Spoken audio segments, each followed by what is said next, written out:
दोस्तों ये तो हम सभी जानते हैं कि हमारे सोलर सिस्टम में इस वक्त 8 प्लैनेट्स हैं, जिनमें से प्लैनेट नेपच्यून हमारे सोलर सिस्टम का सबसे आखिरी वाला प्लैनेट है। अब बहुत से लोग ये भी सोच सकते हैं कि प्लैनेट नेपच्यून सबसे आखिरी है तो इसीलिए शायद ये सबसे ठंडा प्लैनेट होगा, लेकिन दोस्तों ऐसा बिल्कुल भी नहीं है। प्लैनेट नेपच्यून से ज्यादा ठंडा प्लैनेट यूरेनस है, जो कि हमारे सोलर सिस्टम का 7वां प्लैनेट है। और दोस्तों जैसे कि मैंने अपनी यूरेनस वाली वीडियो में बताया था कि यूरेनस पर हीरों की बारिश भी होती है, तो ठीक ऐसे ही नेपच्यून पर भी हीरों की बारिश होती है। और नेपच्यून के भी कुछ राज इतने ज्यादा भयानक हैं जिनको सुनने के बाद कोई भी इंसान डर जाए। तो जी हाँ दोस्तों, आज की ये वीडियो प्लैनेट नेपच्यून को स्टडी करके बनाई गई है। इस वीडियो के अंदर हम नेपच्यून के बारे में ज्यादा से ज्यादा जानने की कोशिश करेंगे और साथ ही साथ नेपच्यून के कुछ अमेजिंग फैक्ट्स को भी डिस्कस करेंगे। तो वीडियो बहुत ज्यादा इंटरेस्टिंग होगा, इसीलिए इसको एंड तक देखते रहना। मैं हूँ अब्दुल हन्नान और आप देख रहे हैं आपका अपना चैनल इन्फो फैमिली। तो दोस्तों ये उस वक्त की बात है जिस वक्त हमारे सोलर सिस्टम में सिर्फ 7 प्लैनेट्स हुआ करते थे, यानी कि यूरेनस हमारे सोलर सिस्टम का सबसे आखिरी प्लैनेट था। तो उस वक्त साइंटिस्ट ने एक बहुत ही अजीब बात नोटिस की।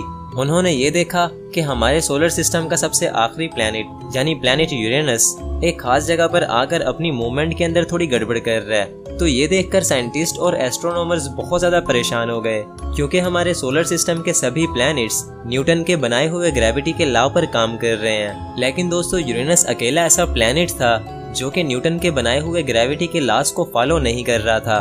वो एक खास जगह पर आकर अपनी मूवमेंट को बदल रहा था। तो ये सब देखने के बाद कुछ साइंटिस्ट ने ये भी कहना शुरू कर दिया कि शायद न्यूटन के लॉज ही गलत हैं। यूरेनस की इन अजीबोगरीब हरकतों ने पूरी साइंटिफिक कम्युनिटी की तवज्जो अपनी तरफ खींच ली और फिर दुनिया भर के साइंटिस्ट ने यूरेनस को स्टडी करना शुरू कर दिया। और उनमें से एक साइंटिस्ट उर्बेन लेवेरियर भी थे, जो कि यूरेनस को दिन रात स्टडी कर रहे थे। वो ये बात समझ चुके थे कि न्यूटन के बनाए हुए ग्रेविटी के लॉज में कोई भी गलती नहीं है, तो फिर यूरेनस की इस अजीबोगरीब हरकत के पीछे जरूर कोई ना कोई राज छुपा है। तो उसी राज का पता लगाने के लिए उन्होंने यूरेनस को दिन रात स्टडी करना शुरू कर दिया। उन्हें शक था कि जिस जगह पर यूरेनस अपनी मूवमेंट को बदलता है उस जगह पर जरूर कोई ना कोई प्लैनेट या फिर कोई बड़ा स्टार मौजूद है जिसकी ग्रेविटी से यूरेनस इधर उधर हो रहा है। तो इसी सब के चलते उर्बेन एक रात एक बहुत ही गहरी सोच में चले जाते हैं। वो अपने हाथ में एक पेपर और पेन पकड़ लेते हैं और फिर कुछ मैथमेटिकल कैलकुलेशन करने के लिए बैठ जाते हैं। जब बहुत सारा टाइम गुजरने के बाद उनकी ये कैलकुलेशन खत्म होती है तो वो यूरेनस के पास एक छोटा सा पॉइंट बना देते हैं और बोलते हैं कि इस पॉइंट पर जरूर कोई बड़ा प्लैनेट छुपा हुआ है जिसका साइज भी यूरेनस जितना है। और फिर जब उन्होंने अपनी ये कैलकुलेशन साइंटिफिक कम्युनिटी के सामने रखी तो पहले तो उनका अच्छा खासा मजाक बनाया गया, क्योंकि यूरेनस के इर्द गिर्द उस वक्त कोई भी प्लैनेट मौजूद नहीं था। लेकिन जब उनकी कैलकुलेशन को ऑब्जर्व किया गया तो ठीक उसी पॉइंट पर जहां उर्बेन ने बताया था वहां एक बहुत ही बड़ा नीला प्लैनेट देखा गया।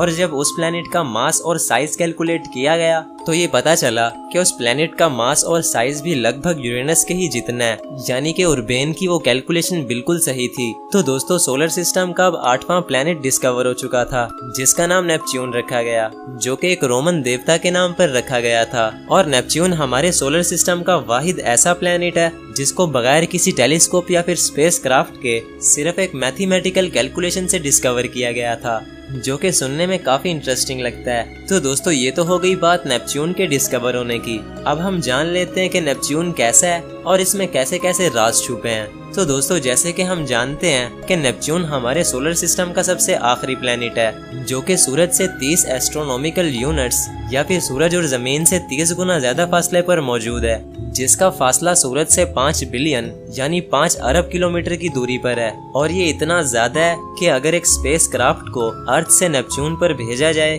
तो स्पेस क्राफ्ट को नेपच्यून तक पहुंचने में पूरे 12 साल लग जाएंगे। यानी मान लो कि आप नेपच्यून पर जाना चाहते हो और आपकी उम्र अभी सिर्फ 20 साल है, तो जब तक आप नेपच्यून पर पहुंचोगे तो आपकी उम्र 32 साल हो चुकी होगी। और फिर अगर आप नेपच्यून का राउंड काट कर अर्थ पर वापस आओगे तो आपको 12 साल और लग जाएंगे। यानी जब आप नेपच्यून जाकर अर्थ पर वापस आओगे तो आपकी उम्र पूरे 44 साल यानी 44 इयर्स हो जाएगी। तो दोस्तों वैसे तो आज तक नेपच्यून पर कोई नहीं गया, लेकिन नासा का एक स्पेसक्राफ्ट जिसका नाम वोयेजर 2 था, वो पहला ऐसा स्पेसक्राफ्ट था जो कि उड़ते उड़ते नेपच्यून तक पहुंच गया था। वोयेजर 2 1989 में नेपच्यून के सबसे करीब जाने वाला पहला स्पेसक्राफ्ट था और उसको नेपच्यून तक पहुंचने में पूरे 12 साल लग गए थे। वोयेजर 2 नेपच्यून के आसपास पूरे 4 महीने तक उड़ता रहा और इन 4 महीनों में उसने नेपच्यून की बहुत सारी इंफॉर्मेशन कलेक्ट की। जैसे कि दोस्तों सैटर्न और यूरेनस की तरह नेपच्यून के इर्द गिर्द भी 5 रिंग्स हैं जो कि बहुत ज्यादा धुंधली दिखाई देती हैं। हमारी अर्थ का सिर्फ एक चांद है, लेकिन नेपच्यून के पूरे 14 चांद हैं, जिनमें से कुछ चांद बर्फ के बने हुए हैं और उनमें से जो सबसे अजीब चांद है वो ट्राइटन है। दोस्तों ट्राइटन नेपच्यून का सबसे बड़ा चांद है जो कि किसी मिस्ट्री से कम नहीं है। ट्राइटन नेपच्यून का अकेला ऐसा चांद है जो कि रेट्रोग्रेड ऑर्बिट में मूव करता है, यानी जिस डायरेक्शन में नेपच्यून मूव करता है ट्राइटन उसकी उल्टी डायरेक्शन में मूव करता है, जिसे रेट्रोग्रेड ऑर्बिट कहा जाता है। और दोस्तों ऐसा माना जाता है कि ट्राइटन हमारे सोलर सिस्टम की सबसे ठंडी जगह है। ट्राइटन का टेम्परेचर -391 डिग्री फ़ारेनहाइट है, जो कि प्लैनेट यूरेनस से भी ज्यादा ठंडा है। और यही वजह है कि ट्राइटन पर जो वोल्केनोज हैं उनके अंदर से लावा नहीं बल्कि बर्फ निकलती है, जो कि सुनने में काफी इंटरेस्टिंग बात तो है ही, लेकिन थोड़ी डरा देने वाली भी है। वो इसलिए कि अपनी यूरेनस वाली वीडियो के अंदर मैंने बताया था कि अगर आप यूरेनस की हवा के अंदर अपना हाथ खोलकर लहरा दोगे तो आपका हाथ जमकर वहीं पर पत्थर बन जाएगा और फिर ब्लड फ्लो ना होने की वजह से आपका हाथ काटना पड़ जाएगा।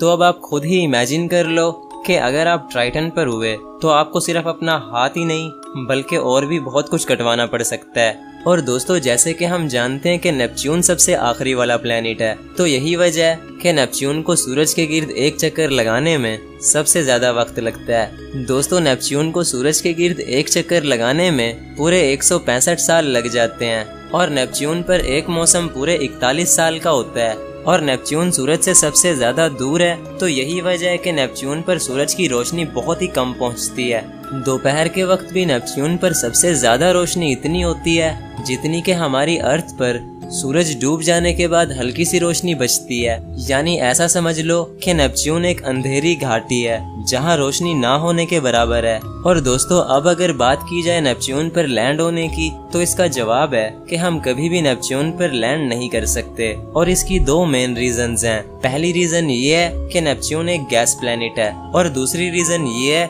कि नेपच्यून पर हमारे सोलर सिस्टम के सबसे बड़े तूफान आते हैं जो कि कुछ हफ्तों से लेकर कई 100 सालों तक रहते हैं। अब अगर हम डिस्कस करें पहली रीजन को, तो मैं आपको बताता चलूं कि हमारे सोलर सिस्टम में 4 रॉक प्लैनेट्स हैं और 4 गैस प्लैनेट्स हैं। रॉक प्लैनेट्स वो होते हैं जो कि काफी पथरीले होते हैं, उन पर लैंड करने के लिए एक प्रॉपर सरफेस होती है।